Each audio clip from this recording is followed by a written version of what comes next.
என் நெஞ்சில் குடியிருக்கும் மேடையில் இருக்கும் சிங்க பெண்கள் உங்கள் அனைவருக்கும் ஹாப்பி உமன்ஸ் டே. முக்கியமான சில வாக்குறுதிகளை படிப்போமா?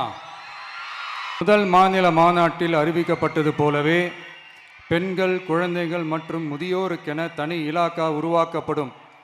அந்த இலாக்கா எனது நேரடி கட்டுப்பாட்டிலும் கண்காணிப்பிலும் இருக்கும்.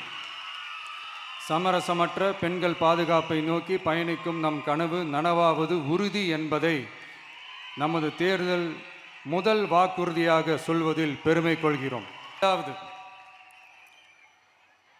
மதிப்புமிகு மகளிர் திட்டம். மக்கள் பணத்தை மக்களுக்கே திருப்பி தருவது எப்படி ஓசி என்று கேலிக்கு உள்ளாகும், எப்படி இலவசம் என்று ஏளனமாக பார்க்கப்படும். இப்படி வரையறுக்க எந்த அரசியல் கட்சிக்கும் எந்த அரசியல் தலைவருக்கும் உரிமை இல்லை என்று தமிழக வெற்றிக் கழகம் ஓங்கி உரைக்கிறது. இந்தியாவில் நம்பர் 1 இல்லாத மாநிலங்களில் கூட பெண்களுக்காக மாதம் வழங்கப்படும் தொகை அதிகமாக உள்ளது.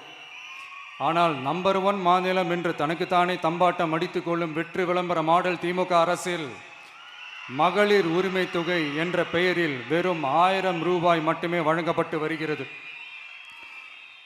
மக்களுக்கு அரசின் சார்பில் வழங்கப்படும் தொகையால் அவர்களின் மளிகை சாமான் வாங்குவது போன்ற முக்கிய செலவுகளில் ஒன்றாவது குறைந்தபட்சமாக பூர்த்தியாக வேண்டும்.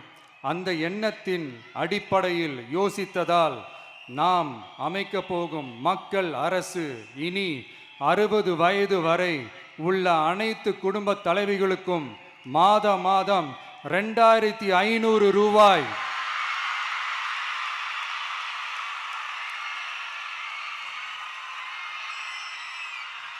வழங்கப்படும் என்பதை பெருமகிழ்வுடன் அறிவிக்கிறோம்.